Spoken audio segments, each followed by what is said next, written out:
Here is something people rarely say about high intelligence. It can make certain problems easier without making life simple. A fast mind can learn quickly, see connections, and solve difficult problems. But that same person can still struggle with boredom, perfectionism, relationships, uncertainty, or the pressure to always be the one who knows. So this is not a video about struggles only high IQ people face. Psychology does not support that absolute claim. These experiences can happen at any level of intelligence.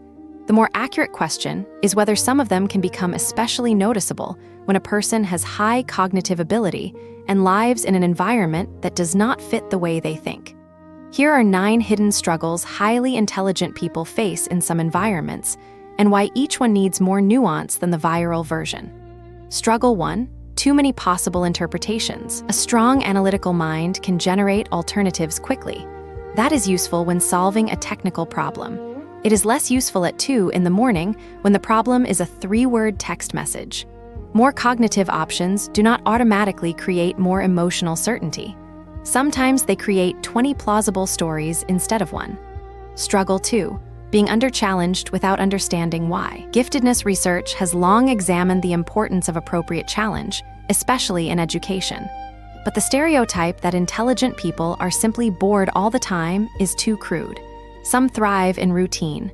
Others become disengaged when learning is repetitive or the pace is far below what keeps them involved. The important variable is fit.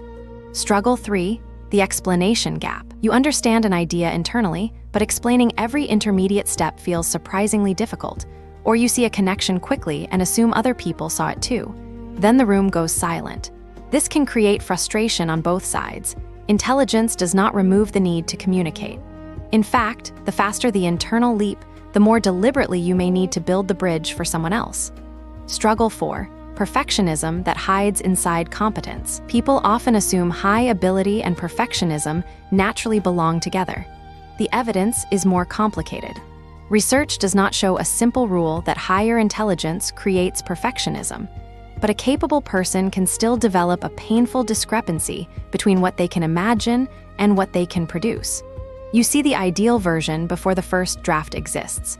You know how elegant the solution could be, so a good result can feel disappointing because you are comparing reality with a mental model nobody else can see. Struggle 5. Becoming the smart one. At school, at work, or inside a family, intelligence can become a role. People bring you problems. They expect answers. They are surprised when you are confused. Eventually, you may feel pressure to protect the identity they gave you. That creates a strange form of vulnerability. Saying, "I don't know," feels bigger than it should. Asking for help feels like breaking character.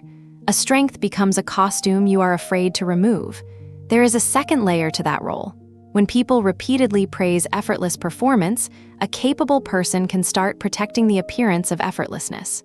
Hard tasks become threatening because struggling is visible. Instead of choosing the project that would teach them the most, they choose the one that confirms what everyone already believes. This is why challenge matters psychologically, not only intellectually. A healthy environment gives a capable person permission to encounter difficulty without treating difficulty as evidence that the identity was false. Struggle 6. Seeing complexity where other people want simplicity.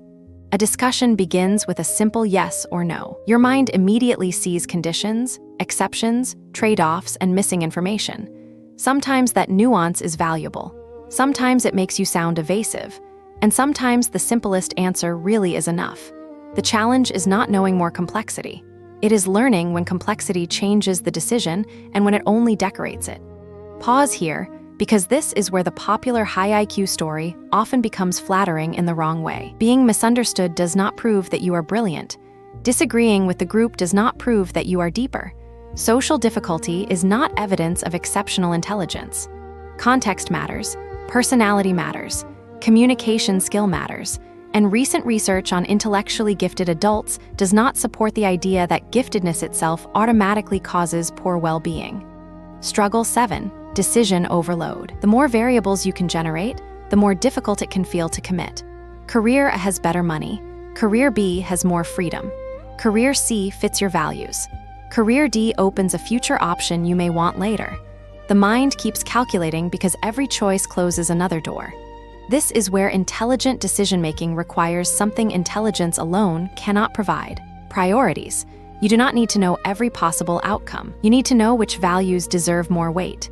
If you like psychology that keeps the interesting part without turning intelligence into a horoscope, subscribe. The last two struggles are the most personal. Struggle 8, finding the right level of connection. Some highly intelligent people want conversations that move quickly into ideas, motives, systems, meaning, or unusual interests. If their social environment rarely offers that, they can feel lonely even while functioning well socially. But loneliness is not a badge of intelligence. It is often a problem of fit. A person can need intellectual peers, emotional warmth, shared humor, practical companionship, or all four. The solution is not to decide that nobody understands you. It is to find environments where more of you can participate. Struggle 9. Knowing more does not tell you what matters. Intelligence can help you compare options. It cannot choose your values for you. It can analyze a relationship without deciding whether you should stay. It can optimize a career without telling you what success means. It can explain mortality without removing the fact that your time is limited. That is why some highly intelligent people experience a strong search for meaning. But again, this is human, not exclusive to high IQ. The difference may be that an analytical mind can keep the question open for a very long time. And that brings us to the real psychological takeaway. High intelligence is not a curse. It is not a guarantee of suffering. It is not proof that someone is lonely, anxious, sensitive, or misunderstood. Those stories are attractive because they turn pain into evidence of specialness. Psychology is more useful than that. A better question is, what does this mind need in order to function well? Enough challenge to stay engaged. Enough humility to keep learning. Enough structure to stop endless analysis. Enough relationships where intelligence is not the only valued trait. Enough permission to be confused, ordinary, playful, and wrong. Because the healthiest version of intelligence is not a mind that can think forever. It is a mind that knows when thinking helps, when another person knows more, when a decision is good enough, and when life is asking to be experienced instead of analyzed. Being smart can expand the number of things you can see. Wisdom begins when you learn which of those things deserve your attention. If you want more psychology that treats intelligence as a real trait instead of a flattering personality test, subscribe and tell me which struggle deserves a deeper video next.